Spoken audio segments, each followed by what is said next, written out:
Good day, viewers. You are welcome to your favorite online TV, Cleveland TV. I am Oluwafemi Olaoyenikon. This morning, I will be interviewing the Vice President, Engineer Fumilola Ojelade of the Professional Association of Women Engineers of Nigeria. Good morning, madam. Good.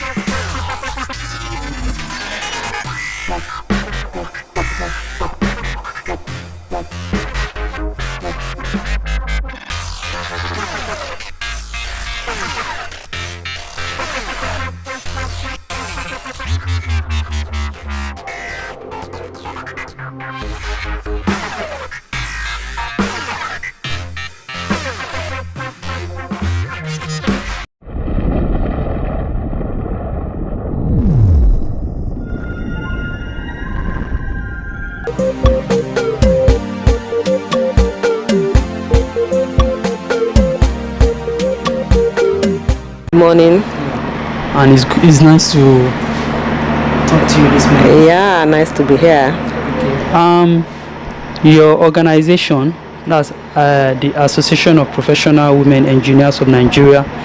We know every year you have your annual conference, and we know your mission and your vision, which is to portray the association in the good light, and most especially to give the girl child the opportunity to vie for to study engineering, because these days we know mostly it's the men who are always in the forefront.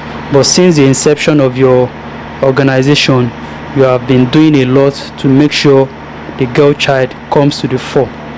So this conference, the annual conference, the one that is coming up on the 26th. So what is it are we to expect that is different from the usual or the past? Okay, thank you so much for your question. Number one, this one is our 35th anniversary. We've been in existence for 35 years, and we would like to celebrate it in a big way.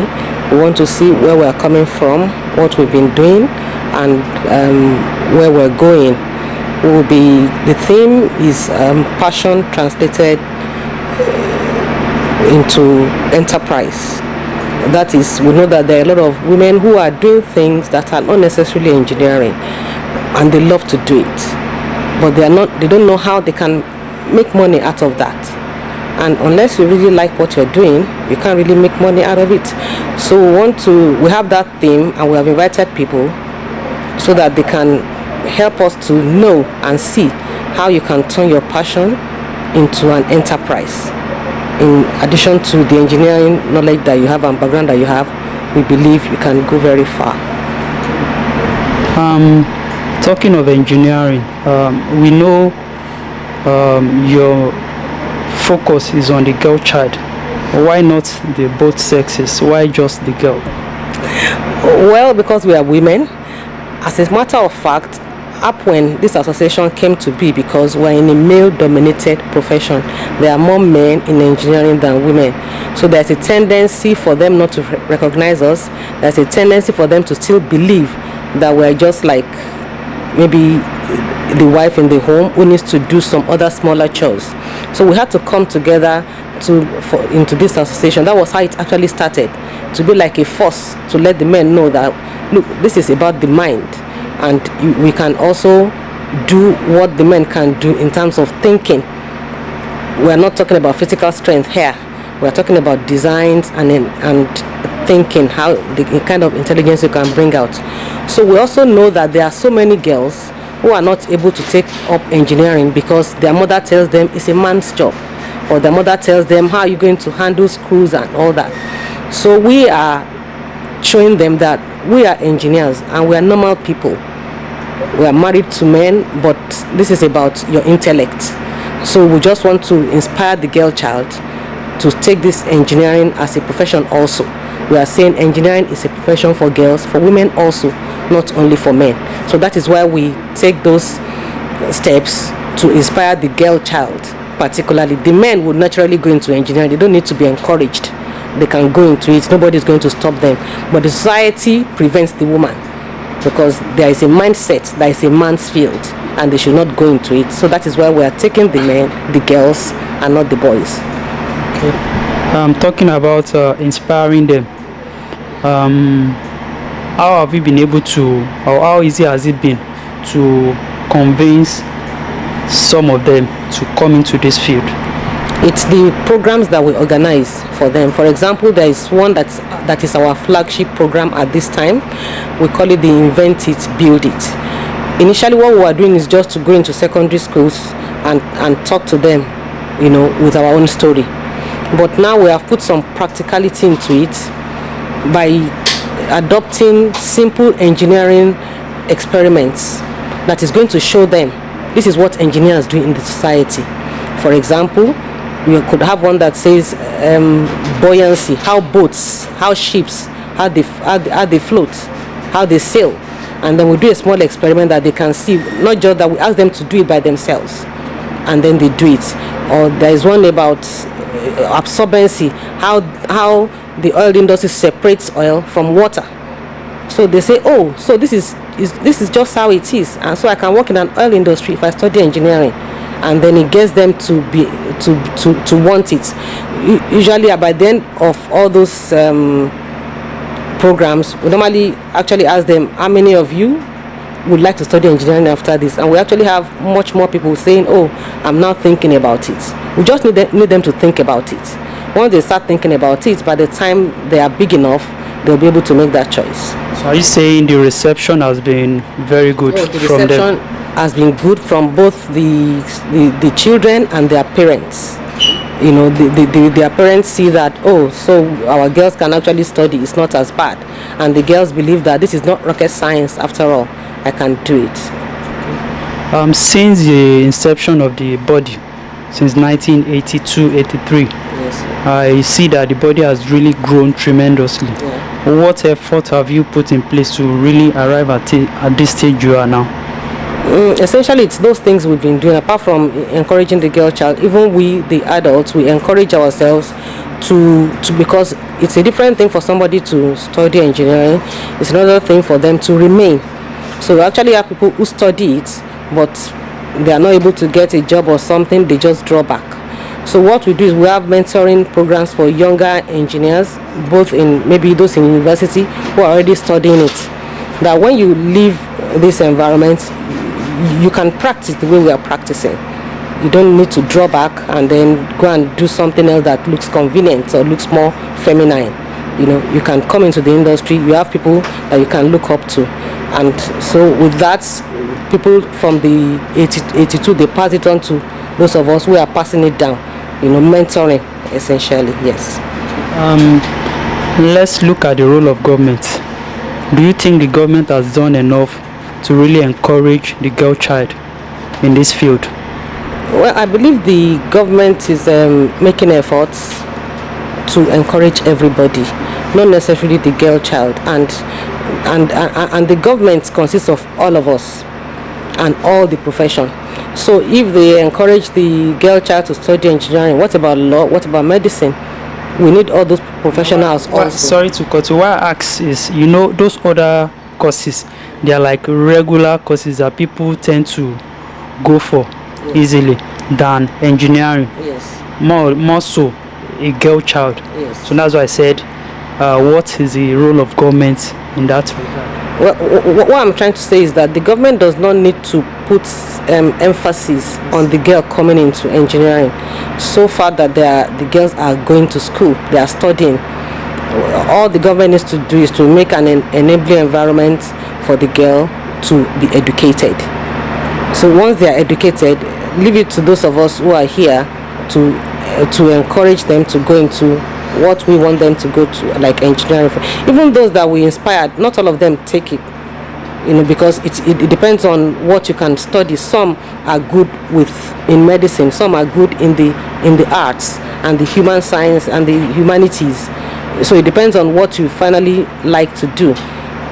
You understand what I'm saying? So the government would just needs to give an enabling environment for the girl to be educated, and that would just be fine. The coming conference for this year, you said is the 35th edition, and from position you are occupying right now, what would you say your achievement has been so far?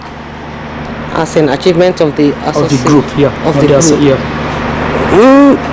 Right now, like when we started, the association was new, we did not have this conference every year. But now one of the things that we do is because we are now making a lot of impact in the society. So this conference is something that is important we do to continue to let people know that we are there and continue to do the things that we do. You know, for example, all those flagship program I talked about will usually result in us donating a science laboratory to the school, giving the girls scholarship. Anyone that wants to study engineering amongst them, we give them a scholarship up to university level to do it.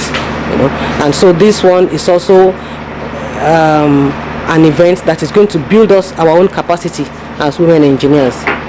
You know, so it is important that we do it. There are people who are coming to talk to us, so it's not just we giving out, we're also receiving education even by this conference that we're doing. The conference coming up, I know a lot must have been put into it in terms of finances, efforts. How has that been on you as a person and the group in general? Well, finances has not been particularly easy because we are a non-governmental organization. We don't have a business that is generating the funds. But I tell you that because of the work that we are doing in the society, people willingly give. We tell them what we want to do. They see the things we have done, and because of that, they are ready to release their finances to us and trust us with it, because they can see that we are adding value to the society. Still talking of finances, you have big organizations, maybe in the engineering field as well. What partnership do you have with some of them? Well, there are a few of them. I don't want to mention names who are partnering with us, really. And the most important thing is that we need to show them what we have done. And then when we do any program, when they give us funds, whatever project that we execute with it, we do a report and let them see it. So that is what will ensure the continuity of it. Because when you see that the money you have given has been well spent, it's accounted for, you want to give again. So we are in partnership with quite a few organizations, engineering organizations and non-engineering organizations who donate to our cause, and that's how we've been able to get this work done. Yes. Talking about you personally, you are the vice president. How do you balance, or how do you balance both being the vice president and as an engineer?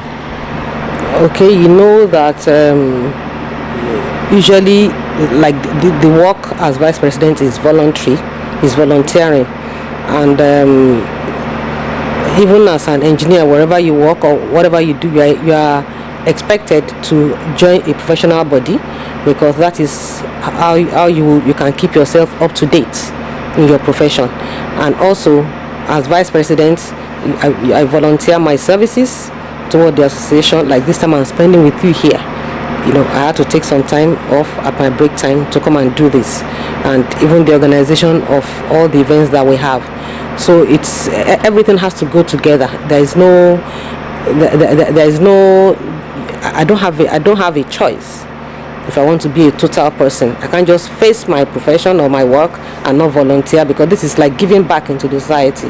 I'm taking from the society by doing that work. I need to give back something free of charge. So that's just how to balance your life. So doing this vice president work is giving back from what I'm taking from my work. Yes. From the name of the organization, Association of Professional Women Yeah. Engineers of Nigeria. So it's like a professional body. Yes, it is. Do you have like professional exams that you do before you can become a member of this association? Okay, this association is actually a division of the Nigerian Society of Engineers. So everybody in this association needs to be registrable with the Nigerian Society of Engineers. It's the Nigerian Society of Engineers who organizes the exams, and we join, we become a member of that society. Once you're a member, even before you become a member, you can still be a member of this APWEN, this women division. So if you're a member of APWEN, then you need also to be a member of you are primarily a member of the NSC, the Nigerian Society of Engineers, and they are the ones that organize the exams that we do. So you need to do an exam to become a member of NSC, and once you get that, you are automatically a member of APWEN without an additional exam. So, like I asked earlier, what do we expect from this conference? Or how do I put it? Or what is the significance of this conference on the average girl child and to the society in general? Okay, this conference is not for the girl child. This conference is for us. It's for us to gain in some more knowledge, to gain on how we can translate the passion that we have into an enterprise. It's for us to get more some kind of education on that. It's also an opportunity for networking. People are going to be coming from outside the country for this event, to network with other engineers from other countries. That is essentially what it is for. And of course, for people to also see, like I'm having this interview now, people, the society knows, the public knows what we are doing. So that is the essence. It's for us to build our own capacity primarily and to network. To cap it up, what is your advice for people who intend to go into this line or into this profession? What would you have to say to them? It's no, number one is that it's not rocket science. It's not as hard as people think. I always tell people I could not have studied anything other than engineering, because when I was to go into the university, I only had credit in the courses that could not even study engineering. I could not have studied history. I didn't pass very well. I had a pass. So if it is, let them just know that it's a career for women too. It doesn't make you any less feminine, and it does not prevent you from doing any other thing you want to do. Just take it as a regular career. I think this is where we draw the curtain on the interview session. I've been talking to Engineer Fumilola Ojelade, the Vice President of the Association of Professional Women of Engineers of Nigeria, and she's been talking about the coming conference, which will be taking place on the 26th to the 28th, right? Yeah, to the 28th at Landmark Event Center. You viewers at home, find your way to that venue on that day so you can benefit a lot from the conference. Till we come your way again with another edition of this interview segment, I am your host Oluwafemi Olaoyenikon. Hi, I'm the director of Clevenard Notebook. Clevenard Notebook is one of the world's largest professional business and entertainment social networks, with more than 200 countries and territories around the globe in mind. Today, I'm going to explain to you how to use our website easily and effectively. Okay, here it is. First of all, you need to sign up to our website, and then you can start to share in any section you want. We have 9 sections you can choose from: users, blogs, classifieds, events, groups, music, pictures, videos, Clevenard Online TV, radio, online radio. I want to show you one of these. Click My Videos button and then select Add Videos button. Select the video source. We are choosing YouTube in this short video, and copy the link of the YouTube video to the URL address. That's it. Your video is ready for viewers. Or click the My Pictures button select New Album, add your title and description, select who can view this album and who can post comments on this. Select Save button, then choose the picture from your computer and upload to the site, and done. You can do the same instructions in all the sections just like that. It is easy and effective for people. So what are you waiting for? Visit us now at www.clebanard.com, info@clebanard.com. Register with us to win our greatest offer. Contact 234-810-5515344. 081055-11528. 34632-453-291. Invite us to cover your events. Invite us to cover your